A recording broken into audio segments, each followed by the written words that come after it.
अजित पवारांच्या बंगल्याबाहेर प्रचंड गर्दी झालेली आहे। अजित पवार यांच्या बंगल्याबाहेर एबी फॉर्मसाठी उमेदवारांच्या रांगा लागलेल्या आहेत। अजित पवार आणि शरद पवार यांच्या राष्ट्रवादीमध्ये एकी होणार अशा बातम्या कालपासून सुरू आहेत आणि आता अवघे 24 तास उरलेले आहेत उमेदवारी अर्ज भरण्यासाठी आणि त्यामुळे एबी फॉर्मसाठी आता अजित पवारांच्या बंगल्याबाहेर प्रचंड गर्दी होताना आपल्याला दिसतेय।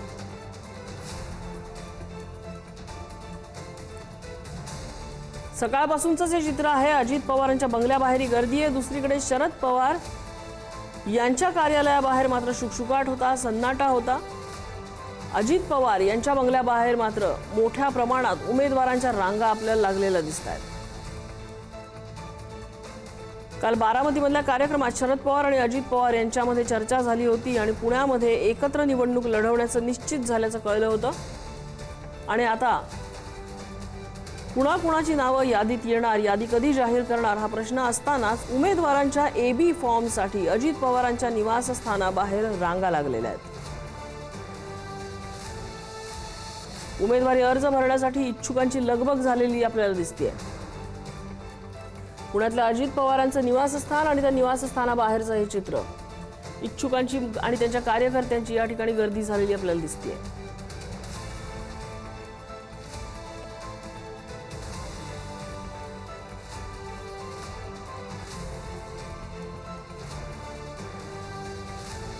ज्ञानेश्वर चौतमल आमचे प्रतिनिधी आपल्याला अपडेट देत आहेत। ज्ञानेश्वर, मोठी गर्दी झालेली दिसते इथे अजित पवारांच्या घराबाहेर।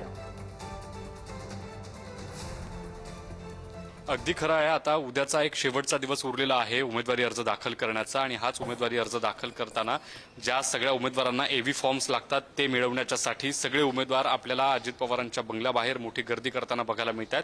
आता ही जर आपण दृश्य बघितली, माझ्या पाठीमागे असंख्य सगळे कार्यकर्ते उमेदवारांचे या ठिकाणी आपल्याला अजित पवारांच्या बंगल्याच्या बाहेर दिसत आहेत। त्यासोबतच महत्त्वाचे पदाधिकारी देखील आहेत आणि सगळ्यात महत्त्वाचं, ज्या उमेदवारांना अजूनही एबी फॉर्म्स दिले गेलेले नाहीत त्यांना कधीपर्यंत एबी फॉर्म्स दिले जाणार अशा पद्धतीची सगळ्या उमेदवारांना धाकधूक लागलेली आहे। सगळ्यात महत्त्वाचं म्हणजे अजित पवारांचा जो जिजाई बंगला आहे या सगळ्या निवासस्थानाच्या बाहेर एरवी अशी गर्दी आपल्याला बघायला मिळत नाही। मात्र आता अवघे काही शेवटचे तास शिल्लक राहिलेत उमेदवारी अर्ज दाखल करण्यासाठी म्हणून आणि अनेकांना अजूनही एबी फॉर्म जे आहेत ते दिले गेलेले नाहीत आणि याच सगळ्या पार्श्वभूमीवर आपण बघतोय की अजित पवार यांचं निवासस्थान जरी असलं तरी कार्यकर्ते मात्र ऐकायला तयार नाहीत। त्या भागातली जबाबदारी ज्या नेत्यांना दिलेली आहे त्यांच्याकडे उमेदवारी साठी त्या एबी फॉर्मचं वाटप देखील करण्यात आलं। मात्र अजित पवारांच्या घराच्या बाहेर आपण जर बघितलं तर आपल्याला हे सगळं उमेदवार असतील किंवा इच्छुक जे सगळे एबी फॉर्म्स मिळवण्यासाठी म्हणून प्रयत्न करणारे सगळे कार्यकर्ते आहेत